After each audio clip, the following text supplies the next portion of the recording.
میں یوں بیٹھا ہوں نا، میرا رخ ادھر ہے، تو فوراً سے میں ادھر مڑ جاؤں اور آپ ادھر مڑ جائیں، ایسے قبلہ تبدیل ہو گیا۔ نماز میں ہی صحابہ اکرام سارے کے سارے پیچھے مڑ گئے۔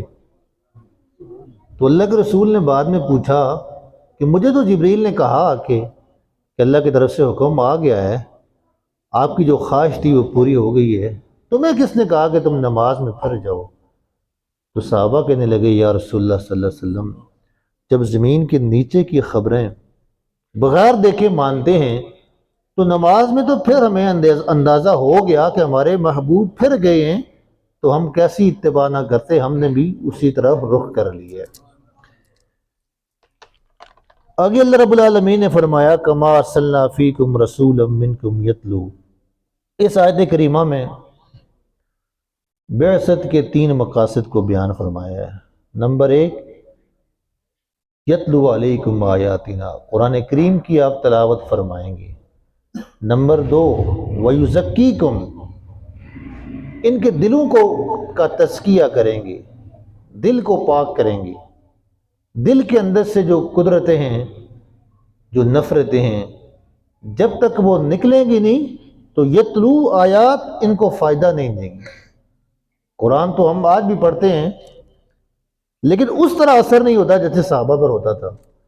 تو دوسرا جو بعثت کا مقصد یہ بیان فرمایا کہ آپ ان کا تذکریہ کریں، اور 23 سال میں آپ نے صحابہ کے دلوں پر محنت کی ہے۔ جب دل بدلے تو انہوں نے پھر دنیا کو بدل دیا ہے۔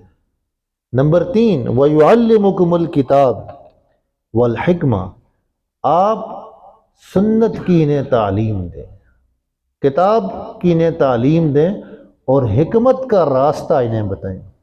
3 کا کام سختی کا نہیں ہے۔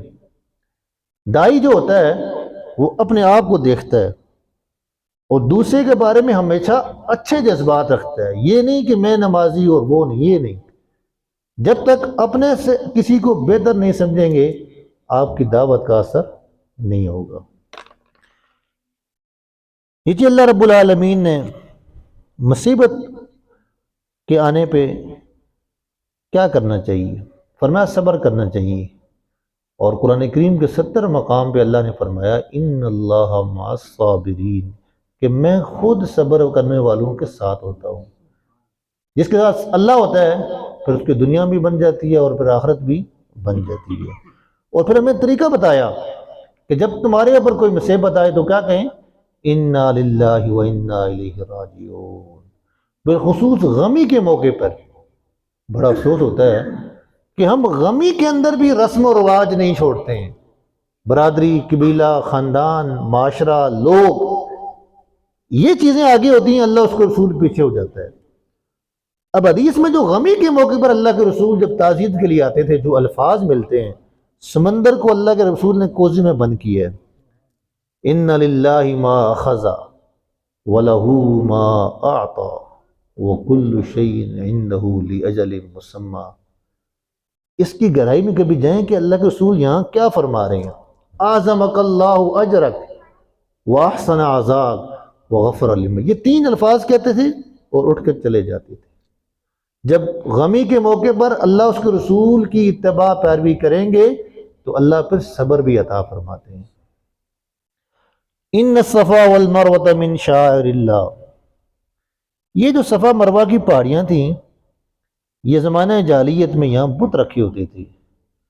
تو جب اللہ نے کہا کہ اس کی طرف سعی کرو تو بعض صحابہ تھے، ایمان والے سارے صحابہ ہی تھے، وہ کہنے لگے کہ یہاں تو جاہلیت میں ہم نے بتوں کو دیکھا ہے، اب ان کی سعی کیسے کریں؟ تو اللہ رب العالمین نے فرمایا نہیں، من شعائر اللہ، یہ تمہاری نشانیاں ہیں، یہ تمہیں کرنا پڑے گا۔ پہلے کی بات ختم ہو گئی، لہٰذا اب میری جو نشانیاں ہیں اس کا حکم یہی ہے کہ تم صفا و مروہ کی سعی کرو۔ آگے اللہ رب العالمین نے 4 چیزوں کو حرام کیا ہے، انما حرم علیکم المیتۃ والدم۔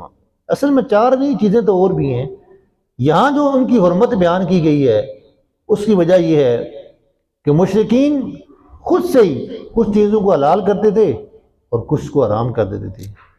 تو اللہ نے کہا یہ پیمانہ تمہارے پاس نہیں ہے، یا میرے پاس ہے یا میرے نبی کے پاس ہے، تم نے جن کو حلال کیا وہ حلال نہیں ہے، تم جنہیں حرام کہہ رہے ہو وہ حرام نہیں ہے، ہم جسے حلال کہیں گے وہ حلال ہے، جسے ہم کہیں گے حرام وہ حرام ہے۔ ان چار میں خون ہے، مردار ہے، خنزیر ہے، اور وما اہل بہ لغیر اللہ، غیر اللہ کے نام کی نظر، یہ بھی حرام ہے۔ نظر اللہ، نیاز حسین، حسین بہت بڑے ہیں، اب ان کے نام کی نظر، یہ کوئی عقل مانتی نہیں ہے۔ نظر صرف اللہ کے نام کی ہوتی ہے۔ یہ عقیدہ بنانا چاہیے کہ دنیا کے سارے کام بنانے والا اور بگاڑنے والی ایک ہی ذات ہے، اسے اللہ کہتے ہیں۔ آگے اللہ رب العالمین نے وَلَكُمْ فِي الْقِصَاصِ حَيَاةٌ يَا أُولِي الْأَلْبَابِ، کہ قصاص میں تمہارے لیے حیات، زندگی ہے۔ کیسے زندگی ہے؟ قاتل کے لیے بھی زندگی ہے اور مقتول کے لیے بھی زندگی ہے۔ اگر اسلامی حکومت ہو، قاتل کو یہ پتا ہو کہ جسے میں نے مارنا ہے اس کے بدلے میں مجھے قتل کیا جائے گا، تو کیا کوئی کسی کو قتل کرے گا؟ سوال ہی پیدا نہیں ہوتا۔ جب کسی کو پتا ہو کہ میں نے کچہری چوک میں مجھے لٹکایا جائے گا تو سوال ہی نہیں پیدا ہوتا کہ وہ کسی کو ناحق یوں قتل کرے، یوں چلتے چلتے مار جائے۔ یہ تو ہماری بدقسمتی ہے کہ 70 سال گزر گئے، 75 سال گزر گئے، ہمیں اسلام نہیں ملا ہے۔ ہم نے اپنے آنکھوں سے دیکھا افغانستان میں، وہ پرانے زمانے کی بات ہے، کہ یوں دکانیں کھلی ہوئی ہیں، ان اپنی آنکھوں سے دیکھا، اور وہ جا رہی ہیں، سونے کی دکان کھلی ہوئی، وہ تاجر جا رہا ہے، از اللہ اکبر، کوئی شٹر نہیں ہے، اور وہ جا رہے ہیں۔ کیوں؟ انہیں پتا تھا کہ اگر کسی کی دکان میں چوری کریں گے یہاں ہمارا ہاتھ کاٹا جائے گا، اور یہاں جہاں پہ کاٹنے والے خود چور ہو جائیں پھر کیا ہوگا؟ تو اس لیے جو اسلامی حکومت ہوتی ہے، اسلامی جو سزائیں ہوتی ہیں، وہ دوسروں کے لیے عبرت، یا اولی الالباب، عبرت ہوتی ہے، اور اس کی وجہ سے جرائم کیا ہوتے ہیں؟ کم ہو جاتی ہیں۔ اگر اللہ رب العالمین نے یا ایھا الذین آمنوا کتب علیکم الصیام، روزے کے بارے میں ارشاد فرمایا کہ تمہارے اوپر روزے فرض کیے گئے، اور پھر فرمایا کہ صرف تمہارے لیے نہیں ہے، تم سے پہلی امتوں پر بھی فرض تھے، بلکہ ان پر مشکل تھے۔ عیسائی 2 مہینے کی شاید آج بھی رکھتے ہیں، یہود 40 رکھتے تھے، حضرت داؤد 6 مہینے روزے، 6 مہینے افطار۔ تو ہمارے لیے تو بڑا آسان ہے، وقت کم ہے، اللہ نے اجر بہت زیادہ رکھا ہے۔ تو فرمایا گیا کہ اس روزے کا خیال رکھیں، اس کے آداب کا خیال رکھیں۔ آگے اللہ رب العالمین نے فرمایا شہر رمضان الذی انزل فیہ القرآن، کہ تمہارے اوپر ایسا مہینہ آیا جس میں ہم نے قرآن کو نازل کیا، اور کل کے درس میں گزرا کہ قرآن کا حق کیا؟ الذین یتلون کتاب حق تلاوتی، وہ لوگ جو قرآن کی تلاوت ایسے کرتے تھے جیسے تلاوت کرنے کا حق ہے۔ اس لیے اس ماہ مقدس میں کثرت سے تلاوت کی جائے، مشکل نہیں ہے۔ اللہ دکھلاوے سے معاف کریں، میں ترغیب کے طور پہ عرض کر رہا ہوں، مجھے سپارہ جب میں پہلی دفعہ پڑھتا ہوں نا تو دیکھ کے نہیں پڑھتا ہوں، زبانی پڑھتا ہوں، سارے الفاظ ایسے کرتے ہیں۔ آج جو میں نے سپارہ آپ کے سامنے پڑھا ہے، الحمدللہ اس کو میں نے 10 دفعہ پڑھا ہے، تو 10 دفعہ کا معنی کیا ہوا؟ 10 سپارے ہو گئے۔ جب 3 دن گزریں گے تو کیا کتنا ہو جائیں گے؟ 30 سپارے ہو جائیں گے، قرآن پورا ہو جائے گا۔ تو مشکل کوئی نہیں ہے، ہاں زبان چل نہیں رہی ہے، شیطان کا اثر چونکہ دل میں زیادہ ہے، لیکن بندہ پڑھنا چاہے تو مشکل کوئی نہیں ہے۔ کوشش کریں، جو نہیں پڑھے ہوئے ہیں، گھر میں اکثر ہوتے نہیں پڑھے، ان کو بولیں یار انگلی رکھو، انگلی پھیرتے جائیں، انشاءاللہ قرآن کھولنے کا اجر، انگلی کا اجر، دیکھنے کا اجر، چومنے کا بھی اللہ ایسے اجر عطا فرمائے۔ آگے اللہ رب العالمین نے جہاد کو بیان کیا ہے اور فرمایا کہ جہاد قیامت تک جاری رہے گا، الجہاد ماضٍ الی یوم القیامہ۔ کیوں؟ کہ قیامت تک حق اور باطل کی لڑائی جاری رہے گی، اور اگر مسلمان متحد رہے، متفق رہے، تو فتح ہمیشہ مسلمانوں کی ہوتی ہے۔ زمین کی جنگ میں مسلمان نے کبھی شکست نہیں کھائی، اس لیے مسلمان کو پتہ ہے اگر میدان جہاد میں مر بھی جاتا ہوں تو شہادت ہے نا، تو شہادت سے بڑا اعزاز کیا ہے؟ مرنا تو ویسے بھی ہے، تو اللہ کے راستے میں مر جاؤں تو اس سے بڑے اعزاز کی بات کیا ہے؟ آگے اللہ نے حج کو بیان کیا ہے 5 دنوں میں 5 عبادتیں 7 چیزوں کے ساتھ. جن نے حج کیا ان کو پتہ ہے 5 دن 5 عبادتیں 7 اعمال کے ساتھ. 2 فرائض حج کے، طواف زیارت اور وقوف عرفہ. ایسے ہی ہے نا، طواف زیارت اور وقوف عرفہ. ایک آیت میں اللہ نے دعا کا ذکر بیان کیا کہ میرے پیغمبر صلی اللہ علیہ وسلم جب میرے بارے میں یہ آپ سے پوچھیں کہ اللہ کہاں ہے تو ان سے کہہ دیں عنی فانی قریب، میں تو بڑا قریب ہوں. یا اللہ کتنے قریب ہیں؟ تو اللہ کہتے ہیں میں تمہاری شہر رگ سے بھی زیادہ قریب ہوں. تو اس لیے رمضان کا سب سے بڑا عمل جو ہے، اگر آپ مجھے کہیں نا کیا ہے، وہ دعا ہے. اور یہ دعا ایسا عمل ہے کہ اللہ فرشتوں کو کہتے ہیں کہ تمہیں پتہ نہیں، اپنی ساری باتیں چھوڑ دو، اب میرے نبی کی امتی فجر میں دعا کر رہے ہیں تو ان کی دعا پر آمین کہو. اور پورا دن روزہ رکھ کے مشقت برداشت کر کے جب افطاری کے وقت ان کے ہاتھ اٹھتے ہیں تو سارے فرشتے اپنی اپنی عبادت چھوڑ کر میرے اور آپ کی دعا پر آمین کہتے ہیں. تو کیا خیال ہے، اگر میری اور آپ کی دعا پر فرشتوں نے آمین کہی وہ دعا قبول ہوگی یا رد ہوگی؟ یقیناً قبول ہوگی. یقین کے ساتھ دعا مانگیں. شروع میں بھی درود شریف پڑھیں، آخر میں بھی درود شریف پڑھیں.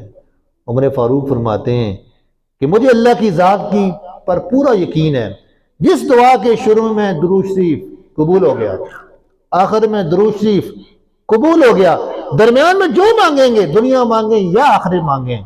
عمر کہتے ہیں مجھے اللہ کی ذات سے پورا یقین ہے، اگر اول آخر قبول ہے تو درمیان بھی اللہ قبول فرما دے. اس لیے دعا کا اہتمام کریں، اپنے لیے کریں، جو فوت ہوئے ان کے لیے کریں، امت کے لیے کریں، اور ایمان کی سلامتی کے لیے کریں، ملک کے لیے کریں. جس جس کا دل آتا ہے، جس زبان میں دعا مانگیں گے، اللہ ساری زبانیں جانتا ہے، ساری زبانیں اللہ جانتا ہے. تو اس لیے فجر اور فجر سے پہلے تہجد اور افطاری کے وقت پر یہ ہم افراتفری کا شکار ہو جاتے ہیں. وہ ٹائم تو مزدوری لینے کا ہوتا ہے نا، پورا دن مزدوری کی ہے اور آخری اگر 5 منٹ 7 منٹ ہاتھ نہیں اٹھا سکے ہیں، یہ محرومی ہوگی. تو اس لیے آخری وقت جو ہے بچوں کو کہیں دسترخوان پہلے لگائیں، سارے بیٹھیں اور اپنی اپنی دعا مانگیں، اپنی اپنی دعا مانگیں. چھوٹے بچوں کو ساتھ بٹھائیں، کیا پتہ میری اور آپ کی نہ قبول ہو، لیکن یہ نابالغ جو بیٹھیں گے ان کی تو اللہ قبول کرے گا نا. والدین کو پاس بٹھائیں محبت سے اور ان کے قریب جا کے بیٹھیں، ماں باپ کے قریب بیٹھیں، کیونکہ ماں باپ جس کے لیے دعائیں کرتے ہیں اس کی کبھی بھی ان کی دعا رد نہیں ہوتی. تو دعا کا اہتمام کرنا ہے. آخر میں اللہ رب العالمین نے کہا کہ پورے کے پورے اسلام میں داخل ہو جاؤ. یہ نہیں کہ آدھا اسلام قبول کرو آدھا چھوڑو. آگے طلاق کا مسئلہ بیان فرمایا ہے اور فرمایا کہ طلاق ابغض الحلال، حلال چیزوں میں سب سے زیادہ ابغض، اس میں ناپسندیدہ چیز ہے، سب سے زیادہ ناپسندیدہ چیز طلاق ہے. اس لیے جب گھر میں دین ہوگا، مسائل سیکھے ہوں گے تو اس طرف رخ نہیں جاتا. آج 70% طلاق کا رجحان بڑھا. دارالفتہ میں جائیں تو فتوے ہی فتوے. جس شادی کے شروع میں ڈانس ہوتا ہے، باجے آتے ہیں، اور اس دن میں گیا گجرات میں، ایک بندے نے جب پیسے دینے کی 40,000 روپیہ اس نے 20 منٹ میں دے دیا. 40,000 روپیہ وہ یوں گن رہا تھا، 40 میں دے دیا. کیا کیا اس نے؟ 10 منٹ آ کر وہ ڈھول چھول مارا ہے. تو جب شادی کے موقع پر اللہ کی نافرمانی والے کام ہوں گے تو وہ شادیاں کبھی کامیاب نہیں ہوتی ہیں. اس لیے طلاق ابغض الحلال، حلال چیزوں میں سب سے بری چیز ہے. آخر میں اللہ رب العالمین نے فرمایا وَلَا جُنَاحَ عَلَيْكُمْ فِي مَا عَرَّضْتُمْ بِهِ مِنْ خِطْبَةِ النِّسَاءِ. عدت میں جب کوئی عورت کسی طرح بیوہ ہو جائے، خاوند فوت ہو جائے یا اسے طلاق ہو جائے تو ایک شرعی مسئلہ بیان کیا ہے کہ دوران عدت اس کو نکاح کا پیغام مت دو، اور اگر نکاح کرو گے تو پھر سزا بھی ملے گی. لوگ سزائیں کاٹ رہے ہیں، دین نہ سیکھنے کی وجہ سے ایسے ہو رہا ہے. تو خدا کے بندو اللہ کہتے ہیں وَلَا جُنَاحَ عَلَيْكُمْ فِي مَا عَرَّضْتُمْ بِهِ مِنْ خِطْبَةِ النِّسَاءِ، خطبہ پیغام ہے، تو جب شریعت کو نہیں پڑھیں گے تو پھر سزا بھی کاٹنی پڑے گی۔ آخر میں اللہ نے جالوت اور طالوت کا واقعہ بیان کیا، فَلَمَّا فَصَلَ طَالُوتُ بِالْجُنُودِ، طالوت اچھا بندے، اچھے تھے، نیک تھے، اور جالوت ظالم تھا، جابر تھا، فوج تھی، قوت تھی، طاقت، سب کچھ تھا اس کے پاس۔ قرآن کہتا ہے کم من فیۃ کل، اسی کے رکوع میں کم من فیۃ قلیلۃ غلبت فیۃ کثیرۃ باذن اللہ، مجھے اور آپ کو بتا رہے ہیں کہ میں نے کامیابی اور ناکامی طاقت میں نہیں رکھی ہے، فوج اور حکومت میں نہیں رکھی ہے۔ اگر تم کم ہوگے، تھوڑے ہوگے، پکے ہوگے، متحد ہوگے، دل صاف ہوگا، ایمان سے ہی ہوگا، تو میں کبھی کبھی کمی جو ہوتی ہے اس کو کثرت میں بدل دیا کرتا ہوں۔ اور مثال دے کے بتایا کہ طالوت کو میں نے فتح دی اور جالوت کو شکست دی۔ آج ہم ٹھیک ہے پڑھنے 2 ارب ہے، لیکن صحیح نہیں ہے، مخلص نہیں ہیں، ایک دوسرے سے لڑ رہے ہیں، کافروں کے ساتھ محبتیں ہیں، ان کی اتباع پیروی کر رہے ہیں، انہیں خوش کر رہے ہیں، اپنوں کے گلے کاٹ رہے ہیں، اپنوں کی عزت و نفس کو مجروح کر رہے ہیں، اپنوں سے ظلم کر رہے ہیں، جس کا نتیجہ یہ ہے آج دنیا میں ہم کیا ہو رہے ہیں؟ ذلیل ہو رہے ہیں۔ اللہ ہمیں دین سمجھ کر اس پر عمل کر کے امت کو دوبارہ سے محبتیں اور پیار سے رہنے کی توفیق عطا فرمائے۔ الحمدللہ رب العالمین، والعاقبۃ للمتقین، والصلاۃ والسلام